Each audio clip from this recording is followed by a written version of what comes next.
ফানমামি recipe ব্লগে আপনাদের স্বাগত জানাই। আবার আজকে নতুন ভিডিও নিয়ে চলে এসেছি। বিফ মাংস ঢ্যাঁড়স আলু দিয়ে এই রান্নাটা অসাধারণ খেতে লাগে। আপনারা কে কে মাংস ঢ্যাঁড়স দিয়ে রান্না করে খেয়েছেন সেটা আমাকে কমেন্ট করে জানাবেন। আর যারা খাননি অবশ্যই একবার বানাবেন। আমি তো বিফ মাংস দিয়ে ঢ্যাঁড়সটা রান্না করে দেখিয়েছি, আপনারা সেম পদ্ধতিতে দিয়ে খাসির মাংস ঢ্যাঁড়স দিয়ে রান্না করে খেয়ে দেখবেন, অসাধারণ খেতে লাগবে। এই রান্নাতে আমি কী নিচের কীরকমভাবে করছি পুরো ভিডিওটাই দেখবেন। আমার রেসিপি ভালো লাগলে আমার চ্যানেলকে সাবস্ক্রাইব করবেন, লাইক করবেন, কমেন্ট করবেন, শেয়ার করবেন, বেল আইকনটা দাবিয়ে দেবেন সবার আগে নোটিফিকেশানটা পাওয়ার জন্য। এখানে 2 কিলো মাংস নিয়ে নিয়েছি, ভালো করে ধুয়ে পরিষ্কার করে নিয়েছি পানি ঝরিয়ে। মাংসটাকে আমি ম্যারিনেট করে নেবো। 1 বাটি টক দই ফেটিয়ে রেখেছিলাম ওটা দিয়ে দেবো। 4 চামচ আদা রসুন বাটা দিয়ে দেবো। 1 বাটি লঙ্কা গুঁড়ো দিয়ে দেবো, আপনারা যেরকম ঝাল খাবেন সেরকম লঙ্কা গুঁড়ো দেবেন। 2 চামচ হলুদ গুঁড়ো দিয়ে দেবো। গোটা জিরে ধনে ভেজে গুঁড়িয়েছিলাম 4 চামচ দিয়ে দেবো। পরিমাণ মতন নুন দিয়ে দেবো। 1 বাটি তেল দিয়ে দেবো। সব একসাথে ভালো করে মেখে নেবো। আপনাদের সাথে একটা কথা শেয়ার করার ছিল, 2 বছর ধরে ভিডিও ছাড়ছি, বড় ভিডিওতে লাইকও আসছে না, ভিউজও আসছে না। আপনারা একবার অবশ্যই আমার ভিডিওটা দেখবেন। যারা ভিডিওর ব্যাপারে জানেন, আমার ভিডিওতে যদি কিছু কমই থাকে আপনারা বোন কি দিদি হিসেবে আমাকে একটু কমেন্ট করে জানাবেন, আমার ভুলটা আমি শুধরে নেব। দেখুন, আপনাদের সাথে কথা বলতে বলতে মাংসটা ভালো করে আমি মেখে নিয়েছি। রান্না করার জন্য কড়া নিয়ে নিয়েছি, এর মধ্যে তেল ঢেলে দেবো। তেলটা ভালো করে গরম হয়ে গেছে। 500 আলু আমি বড় কেটেছিলাম ওটা দিয়ে দেবো। 1 চামচ নুন দিয়ে দেবো। আলুটা ভালো করে লাল লাল করে ভেজে নেব। আলুটা লাল লাল করে ভালো করে আমি ভেজে নিয়েছি। দেখুন খুব সুন্দর ভাজা হয়ে গেছে। আর আমি বেশি ভাজবো না, ভালো করে তেলটা ছেঁকে আলুটা আমি নামিয়ে নেবো। এই তেলের মধ্যে রান্না করে নেবো। কিছুটা গরম মশলা সব মিক্স করে ফোড়নে দিয়ে দেবো। তেজপাতা দিয়ে দেবো। 1 বাটি পেঁয়াজ কুচনো দিয়ে দেবো। সব একসাথে ভালো করে আমি পেঁয়াজটাকে ভেজে নেব।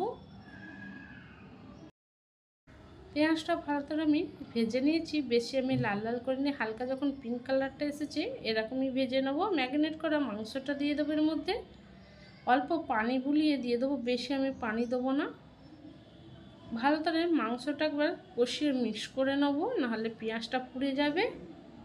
বেশি আমি কষাবো না, কেন কষাবার সময় আমি পানি দেবো না, ওর জন্য আমি ঢাকনা খুলে কষাবো না।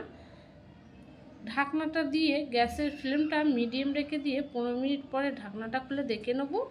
15 মিনিট হয়ে গেছে, ঢাকনাটা খুলে দেখে নেব। দেখুন মাংস থেকে কতটা পানি বেরিয়েছে। এই মাংসর পানি থেকে মাংসটা ভাতটা সিদ্ধ কষানো হয়ে যাবে। গ্যাসের ফ্লেমটা আমি মিডিয়ামই রেখে দেবো।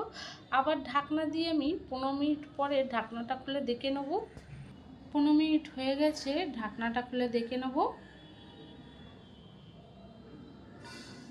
দেখুন পানিটা কতটা শুকিয়ে গেছে আর অল্প পানি আছে। কষিয়েটা আমি শুকনো শুকনো করে নেব, বেশি আমি এখন কষাবো না। এর মধ্যেই আলুটা দিয়ে দেবো। আলুটা দিয়ে বেশ কিছুক্ষণ আমি কষিয়ে নেব। মাংসের যেটা পানিটা আছে সেটা শুকনো হয়ে যাবে।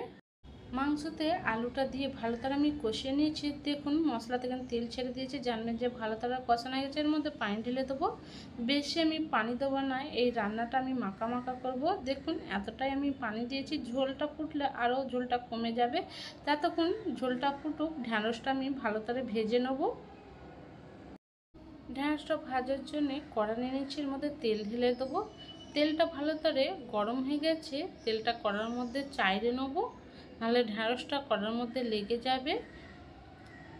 আমি গোটা গোটা ঢ্যাঁড়স নিয়ে নিয়েছি আর বীজখান থেকে এরকম চিড়ে নিয়েছি, ভালো করে মশলাটা ঢুকে যাবে। এর মধ্যে 1 চামচ নুন দিয়ে দেবো। নুনটা দিয়ে ভালো করে আমি ঢ্যাঁড়সটাকে ভেজে নেব। ঢ্যাঁড়সটা ভালো করে আমি ভেজে নিয়েছি। দেখুন এর মধ্যে ঢ্যাঁড়সের চিকাসটা নেই, জানবেন যে ভালো করে ভাজা হয়ে গেছে। আর বেশি ভাজার আমার দরকার নেই, নামিয়ে নেব। ঝোলটা ভালো করে ফুটে গেছে, একবার নেড়ে দেখিয়ে দিচ্ছি। দেখুন ঝোলটা কতটা কমে গেছে, একটা আলু ভেঙেও দেখিয়ে দিচ্ছি। খুব ভালো করে সিদ্ধ হয়ে গেছে। এর মধ্যে ভেজে রাখা ঢ্যাঁড়সটা দিয়ে দেবো। আগে থাকতে ঢ্যাঁড়সটা ভেজে রাখলে ঢ্যাঁড়সটা নরম ন্যাতা মতন হয়ে যাবে, ভালো লাগবে না। না বাবার কিছুক্ষণ আগেই আপনারা ভেজে ঢ্যাঁড়সটা তরকারির মধ্যে দিয়ে দেবে। কিছুক্ষণ আমি ঝোলটা ফুটিয়ে নেব। ঢ্যাঁড়সটা দিয়ে ভালো ঝোলটা ফুটিয়ে নিয়েছি। রান্নাটা আমার কমপ্লিট হয়ে গেছে। নামাবার সময় 1 চামচ গরম মশলা গুঁড়ো দিয়ে দেবো। বিফ মাংস ঢ্যাঁড়স আলু দিয়ে রান্নাটা আমার কমপ্লিট হয়ে গেছে। কালারটা দেখুন বন্ধুরা কত সুন্দর এসেছে, খেতেও অতটা টেস্টি। আমি যেরকম করে রান্নাটা করে দেখিয়েছি বাড়িতে একবার অবশ্যই বানাবেন, খেয়ে আমায় কমেন্ট করে জানাবেন কীরকম হয়েছে। আমার রেসিপি ভালো লাগলে অবশ্যই একটা লাইক, কমেন্ট, শেয়ার আর সাবস্ক্রাইব করবেন।